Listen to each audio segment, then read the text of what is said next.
હરિઓમ વિદ્યાર્થી મિત્રો, આજે આપણે ધોરણ 6 વિષય સામાજિક વિજ્ઞાન પાઠ ત્રીજો આપણું ઘર પૃથ્વી. આગળના વિડિયોની અંદર પ્રસ્તાવના, સૌર પરિવારના સભ્યો, સૂર્ય અને ઉલ્કાઓ વિશે આપણે જોયું. આજે આપણે નક્ષત્રો વિશેની માહિતી મેળવીશું. આજના વિડિયોની અંદર આપણે નક્ષત્રો કેટલા છે, કઈ કઈ રીતે બને છે, બરાબર, એ બધી જ માહિતી આજના વિડિયોમાં જોઈશું. આગળ જોઈએ.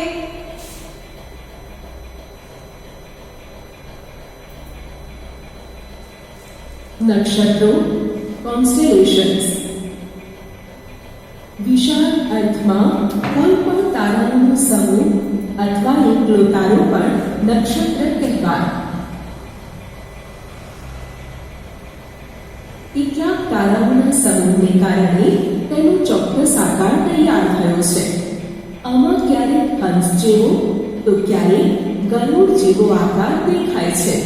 હવે આ આખી જે વસ્તુ છે, નક્ષત્રો આપણે ક્યાં જોવા મળે છે, તો આપણે જોઈએ તો નક્ષત્રો આપણે આકાશની અંદર આ વસ્તુ જોવા મળે છે. જેટલા એમ કહેવાય કે ખગોળશાસ્ત્રીઓ છે, આ નક્ષત્રો વિશેની જે માહિતી આપણે એકઠી કરીને આપી છે, એ ખગોળશાસ્ત્રીઓએ ભાઈ આ નક્ષત્રો વિશેની માહિતી આપણે આપેલી છે. અને એ ભાઈ ક્યારેક એના આકારો તમને જુદા જુદા જોવા મળે છે. અહીંયા એક ગરુડ જેવો આકાર પણ આપેલો છે અને એક હંસ જેવો આકાર પણ આપણે આપેલો છે કે ભાઈ અલગ અલગ જાતના આપણે આકારો આકાશની અંદર તારામંડળ જે છે, તારામંડળની અંદર ભાઈ અલગ અલગ જાતના આપણે નક્ષત્રો જોવા મળે છે.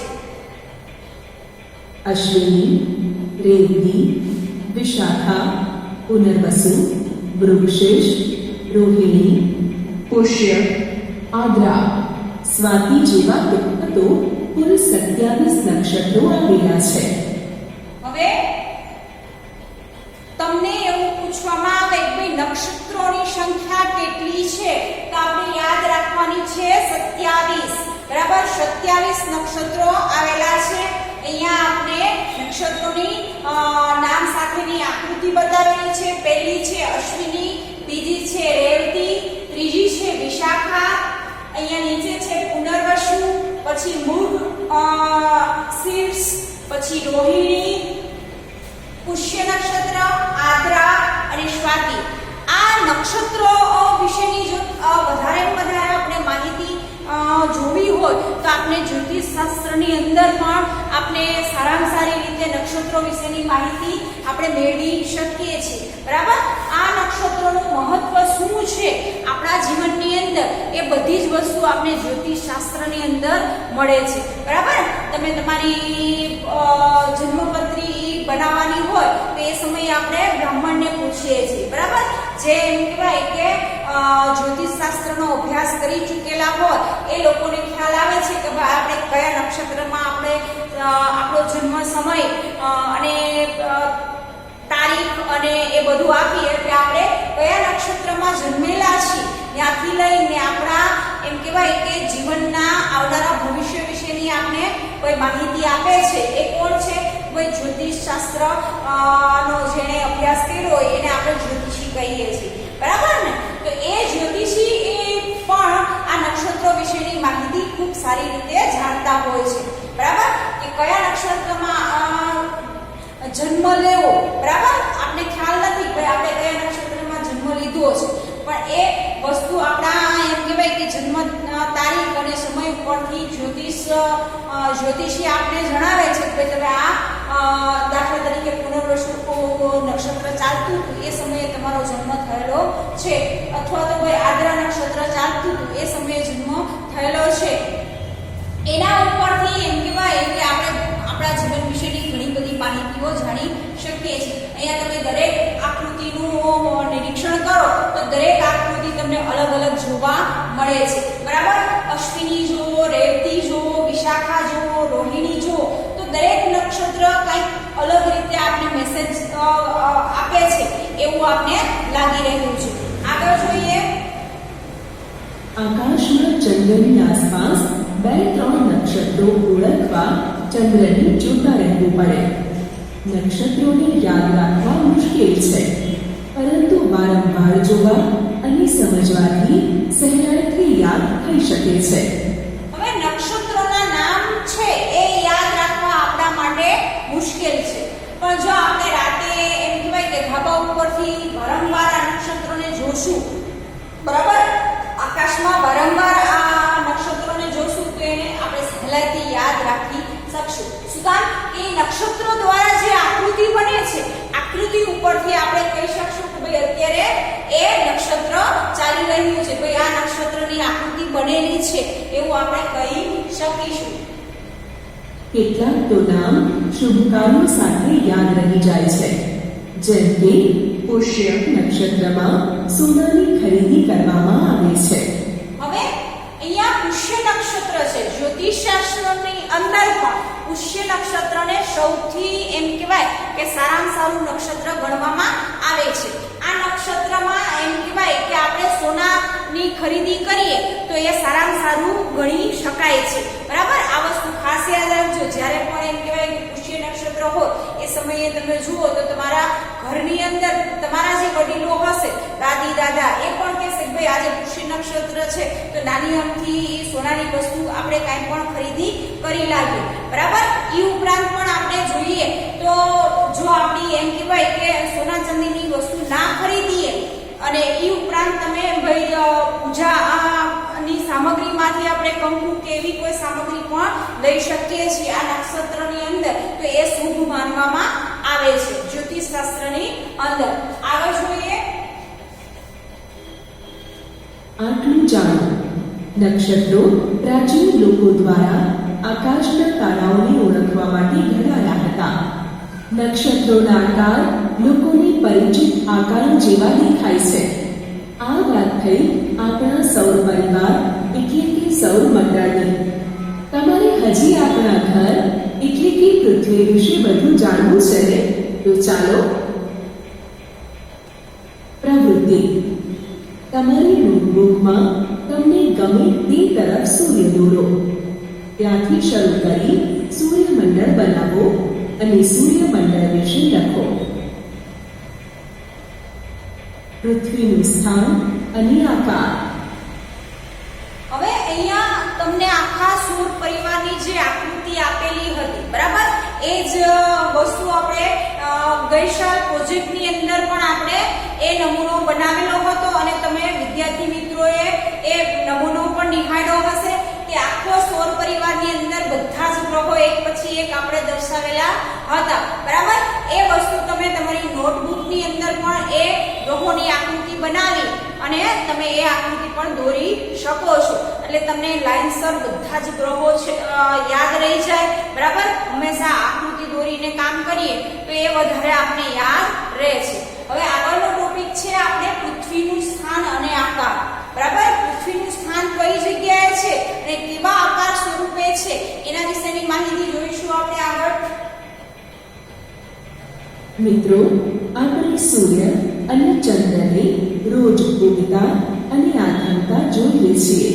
હવે અહીંયા આપણે એ વસ્તુ સ્પષ્ટ કરી છે કે પૃથ્વી ઉપર આપણને સૂર્ય ઉગતો અને આથમતો દેખાય છે, બરાબર. એમ ચંદ્ર પણ ઉગતો અને આથમતો આપણે જોઈ શકીએ છીએ. સવારના જેવો સવાર પડે છે એની સાથે જ સૂર્ય ઉગી નીકળે છે અને ભાઈ ચંદ્ર અસ્ત થાય છે, બરાબર. એ ઉપરાંત આગળ જોઈએ આપણે. કેવા સરસ મજાના તેજસ્વી દેખાય છે. આપણી પૃથ્વી પણ આવો જ એક ગોળો છે. તેનો આકાર ગોળ છે. તે બંને ધ્રુવો આગળ થોડી ચપટી છે. કેટલાક અવકાશયાત્રીઓ ચંદ્ર ઉપર. અહીંયા આપણો પૃથ્વીનો પરિચય આપ્યો કે આપણી પૃથ્વી કેવી છે, તો કોઈ ગોળ આકારવાળી, બરાબર. સાથે સાથે આપણે એ પણ દર્શાવ્યું કે ઉપરના ભાગથી અને નીચેના ભાગથી કેવી છે, થોડી ચપટી, બરાબર. તમે બધા નારંગી ખાધેલી જ હશે. નારંગીનો જેવો આકાર છે એવો જ આપણો પૃથ્વીનો આકાર છે. અને આપણી પૃથ્વી ઉપર ભાઈ કયા કયા વૈજ્ઞાનિકો જયા છે અને સંશોધન કર્યા છે એમાંના અહીંયા 3 વૈજ્ઞાનિકોના ફોટા સાથે આપણે માહિતી આપેલી છે.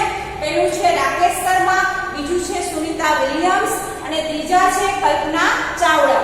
આ ત્રણેય વૈજ્ઞાનિકો એમ કહેવાય કે ભાઈ પૃથ્વીની તમામ વસ્તુઓ વિશેની એ ઉપરાંત બીજા ગ્રહો વિશેની માહિતી પણ આપણે જોવા મળેલી છે, એની પણ માહિતી આપણે આપેલી છે.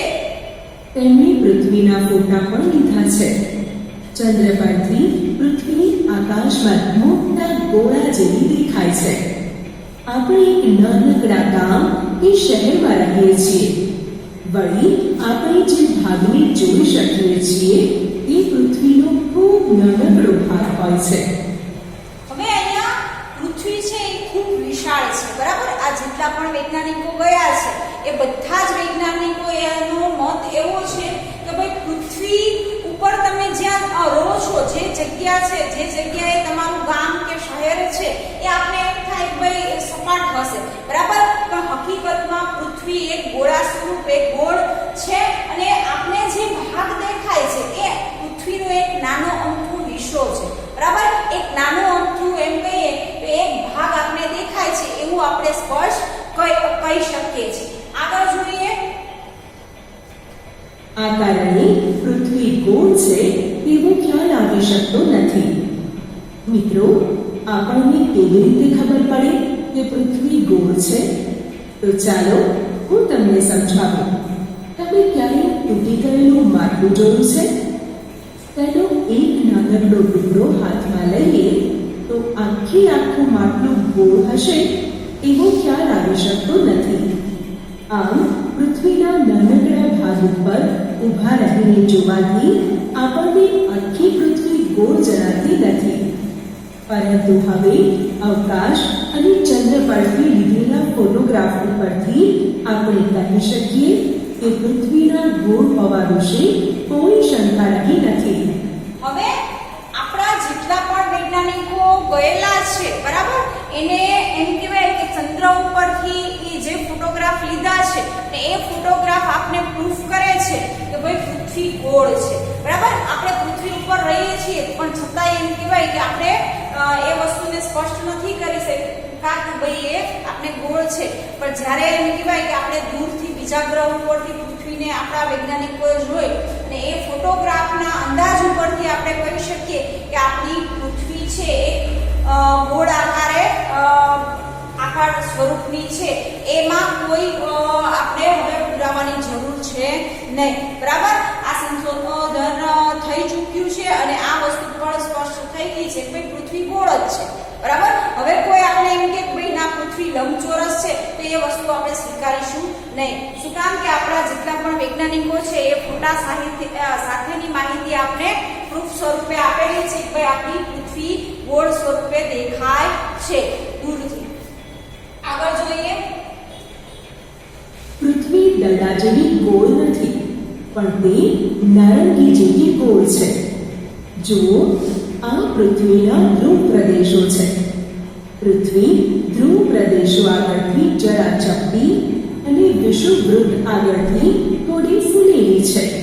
હવે અહીંયા આ જે ઉપરનો ભાગ અને આ નીચેનો જે ભાગ છે એને ઈ બે ધ્રુવ પ્રદેશ તરીકે ઓળખાય છે અને આ વચ્ચે જે રેડ કલરની તમને લાઈન બતાવેલી છે એ ભાગમાંથી થોડી પૃથ્વી ફૂલેલી છે એવું આપણે કહેવામાં આવ્યું છે.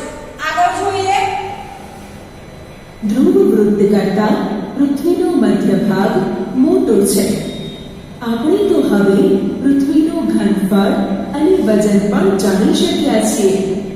પૃથ્વીનો અભ્યાસ કરવા માટે પૃથ્વીના ગોળાનો સાધન તરીકે ઉપયોગ કરવામાં આવે છે. હવે આપણે પૃથ્વી ગ્રહ વિશેની જો માહિતી આપણે જોવી હોય તો એના વિશેની પણ માહિતી આપણે જોઈ શકીએ છીએ. કોની મદદથી? તો આ પૃથ્વીના ગોળાનો જે નમૂનો છે, બરાબર, આપણે આગળના ધોરણમાં મેં તમને બતાવેલો જ હતો, બરાબર ને, પૃથ્વીનો ગોળ, બરાબર. એ ગોળા ઉપરથી આપણે એનો પૂરતો અભ્યાસ કરી ચૂક્યા છીએ. ભાઈ દક્ષિણ અમેરિકા ક્યાં છે, આફ્રિકા ક્યાં છે, ભારત ક્યાં છે, એશિયા ક્યાં છે, એ આપણે પૃથ્વીના ગોળાનો જે નમૂનો છે એ નમૂના ઉપરથી આપણે એ જાણી શકીએ છીએ. મહાસાગરો ક્યાં છે તો એ પણ માહિતી આપણે પૃથ્વીના ગોળા ઉપરથી મળી શકે છે. આગળ જોઈએ. તેની પર દુનિયાનો નકશો દોરેલો હોય છે. તેમાં ભૂમિખંડો, મહાસાગરો તથા મહત્વના વૃત્તોના નામ લખેલા હોય છે. અહીંયા તમને પૃથ્વીના ગ્રહનો જે નમૂનો છે એના ઉપર કઈ કઈ માહિતી દર્શાવવામાં આવી છે એવું પૂછવામાં આવે તો પણ તમારે યાદ રાખવાનું છે કે ભાઈ એની ઉપર મહત્વના મહાસાગરો, દેશો, એની માહિતી, એ ઉપરાંત ઋતુની માહિતી આપણે દર્શાવેલી છે. અહીંયા ઉત્તર ધ્રુવ, દક્ષિણ ધ્રુવ, એટલાન્ટિક મહાસાગર, બરાબર, મકરવૃત્ત, વિષુવવૃત્ત અને કર્કવૃત્ત, આર્કટિક મહાસાગર, અહીંયા એશિયા, પેસિફિક મહાસાગર, ઓસ્ટ્રેલિયા, હિન્દ મહાસાગર, બરાબર, આ બાજુ દક્ષિણ અમેરિકા, ઉત્તર અમેરિકા અને આ સાઈડ પેસિફિક મહાસાગર. આ બધી જ માહિતી કોના ઉપર છે? ભાઈ દુનિયાનો આખો જે નકશો છે એ પૃથ્વીના ગોળા ઉપર દર્શાવેલો છે. આગળ જોઈએ. પૃથ્વીનો ગોળો એ પૃથ્વીની નાની પ્રતિકૃતિ છે. પૃથ્વીના ગોળા પર તમે ઉત્તર ધ્રુવ અને દક્ષિણ ધ્રુવ બતાવી શકશો. પૃથ્વીના ગોળા પરથી પૃથ્વી એક તરફ નમેલી છે એ જાણી શકશો. ધ્રુવનો તારો પોલ સ્ટાર. મિત્રો, આકાશમાં એક તારો એવો છે કે જે હંમેશા આકાશમાં એક દિશામાં એક જ સ્થળે દેખાય છે. તો પછી એ તારાને શોધવો કે ઓળખવો કઈ રીતે? આ ધ્રુવના તારાને સપ્તર્ષિ તારાના ઝુમખાની મદદથી સરળતાથી શોધી શકાય છે. મિત્રો, ધ્રુવનો તારો સપ્તર્ષિ નક્ષત્રમાં આવેલો છે.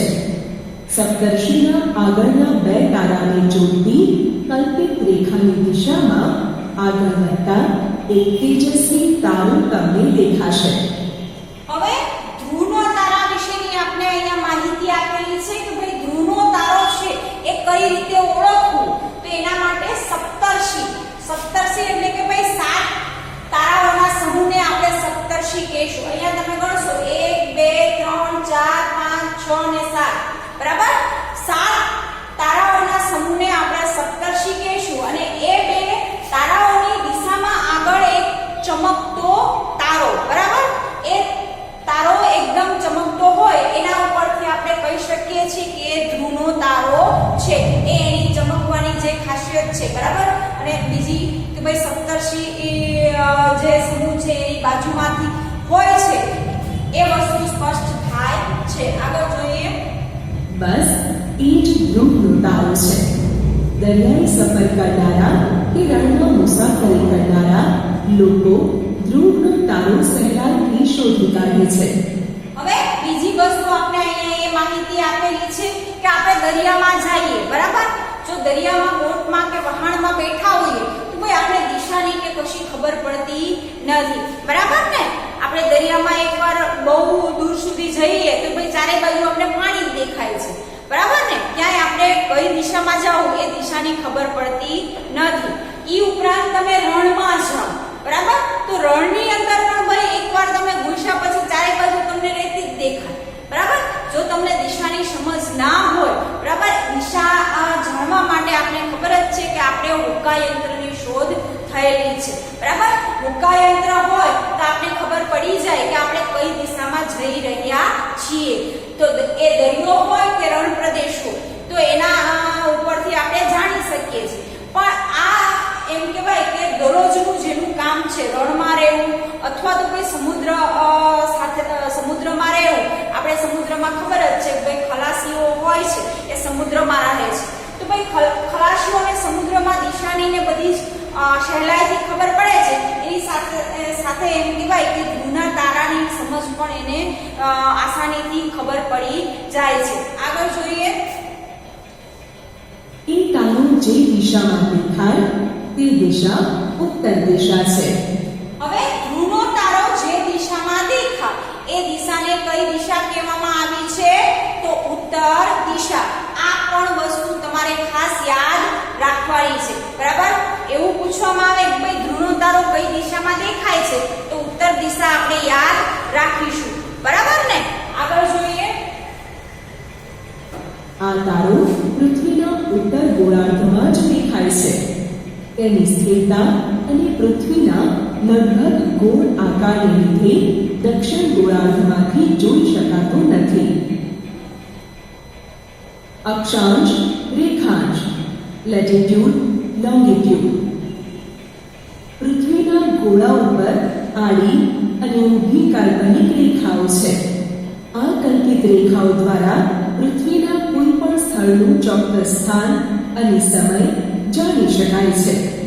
હવે પૃથ્વીનો છે ગોળો છે, બરાબર, પૃથ્વીની ઉપર કલ્પના કરી છે. હકીકતમાં આવી કોઈ લાઈન છે નહીં, બરાબર. એ કલ્પના કરી અને એ કલ્પના દ્વારા જે પણ સ્થળ અને એ સ્થળનો સમય, બરાબર. આપણે ખબર જ છે કે દુનિયાનો નકશો, દુનિયા ખૂબ વિશાળ છે, બરાબર. આપણે અમેરિકામાં અત્યારે જે સમય થયો હશે એ અત્યારે ભારતમાં સમય થયેલો નથી. આપણે એ વસ્તુ પણ સાથે સાથે જાણીએ છીએ કે એ બેના સમયમાં આપણે ઘણો ફેરફાર જોવા મળે છે. આપણે અહીંયા ભારતમાં અત્યારે દિવસ હોય તો ભાઈ અમેરિકાની અંદર અત્યારે શું હશે તો ભાઈ રાત. એ જ રીતે દરેક દેશની અંદર કે દરેક વિસ્તારની અંદર ભાઈ સમય અને સ્થાન જાણવા માટે આ કાલ્પનિક રેખાઓ દોરવામાં આવી છે, ઊભી અને આડી, બરાબર. આ વસ્તુ ખાસ યાદ રાખજો. જમીન પર આ રેખાઓ હોતી નથી. આ રેખાઓ માત્ર નકશામાં જોઈ શકાશે. આ રેખાઓ એટલે અક્ષાંશ અને રેખાંશ. તો ચાલો આપણે તેમના વિશે જાણીએ. અક્ષાંશ પૃથ્વીના ગોળા ઉપર પૂર્વથી પશ્ચિમ આડી દોરેલી કાલ્પનિક રેખાને અક્ષાંશ કહે છે. હવે અહીંયા તમને એ વસ્તુ સ્પષ્ટ કરી કે જે પૃથ્વીના ગોળા ઉપર અહીંયા તમે રેડ કલરની લાઈન જોઈ શકો છો, રાઉન્ડમાં દોરેલી છે આડી રેખાઓ. એને આપણે કયા નામથી ઓળખીશું તો અક્ષાંશ, બરાબર. આ વસ્તુ ખાસ યાદ રાખજો. ઊભી લાઈન આવે તો એને રેખાંશ કહેવામાં આવે છે. આડી અને ઊભીમાં આપણે ઉલટું કરવાનું નથી, બરાબર. પૂર્વથી જે આપણે દિશા કહેલી છે એ દિશામાંથી ભાઈ આ દિશા તરફ જે લાઈન જાય છે એને આપણે અક્ષાંશ, અને ઉપરથી નીચે જે દિશામાં ઉત્તરથી દક્ષિણમાં જશે એ દિશામાં જે લાઈન જાય છે એને રેખાંશ કહીએ છીએ. આગળ આપણે જોઈએ આવશે માહિતી. પૃથ્વીની સપાટી પર આ રેખાઓ દોરેલી નથી. તે તો માત્ર કલ્પિત જ છે. અક્ષાંશ વૃત્તો એકબીજાની સમાંતર હોય છે. પૃથ્વીના ગોળા ઉપર બરાબર મધ્યમાંથી પસાર થતી આડી રેખાને વિષુવવૃત્ત કહે છે. હવે એવો પણ પ્રશ્ન તમને આવશે કે ભાઈ પૃથ્વીના ગોળા ઉપર બિલકુલ મધ્યમાંથી જે રેખા પસાર થાય છે એને કયું નામ આપવામાં આવ્યું છે? તો આપણે યાદ રહેવું જોઈએ કે વિષુવવૃત્ત, બરાબર. વિષુવવૃત્ત છે એ પૃથ્વીના મધ્ય ભાગમાંથી પસાર થાય છે. જે સૌથી મોટું અક્ષાંશ વૃત્ત છે. તેની લંબાઈ લગભગ 40,000 કિલોમીટર છે. હવે વિષુવવૃત્તની લંબાઈ આપણે કેટલી છે? 40,000 કિલોમીટર. એ સૌથી મોટું છે એવું આપણે કહી શકીએ. શું કામ કે ભાઈ 40,000 મીટર સુધીની એની લંબાઈ છે. આ વિષુવવૃત્તની ઉત્તરે એક અંશના અંતરે 90 અક્ષાંશ વૃત્તો, તેમ દક્ષિણમાં પણ એક અંશના અંતરે 90 અક્ષાંશ વૃત્તો આવેલા છે. હવે અહીંયા તમે નાની નાની લાઈન જોઈ શકો છો, બરાબર. ઉપર જતા અને નીચે આવતા બે એમ કહેવાય કે બે ભાગમાં પૃથ્વીના જાણે કે બે ભાગ થઈ ગયા હોય ને એવું આપને લાગે છે, બરાબર. ઉત્તરનો ભાગ અને દક્ષિણનો ભાગ, બરાબર. કેટલા અક્ષાંશ વૃત્તો છે? તો ભાઈ 90 અક્ષાંશ વૃત્તો આપણે જોવા મળે છે, ઉત્તરની અંદર પણ અને દક્ષિણની અંદર પણ. આગળ જોઈએ. આમ વિષુવવૃત્ત સહિત અક્ષાંશ વૃત્તોની કુલ સંખ્યા 181 છે. હવે તમને એવું પૂછવામાં આવે કે અક્ષાંશોની સંખ્યા કેટલી છે? તો આપણે 181 સંખ્યા આપણે યાદ રહેવી જોઈએ. આગળ જોઈએ. ઉત્તર તે દક્ષિણ તરફ જતા પ્રત્યેક અક્ષાંશનું નાનું થતું જાય છે. છેક ઉત્તર અને દક્ષિણમાં તો તે વર્તુળના બદલે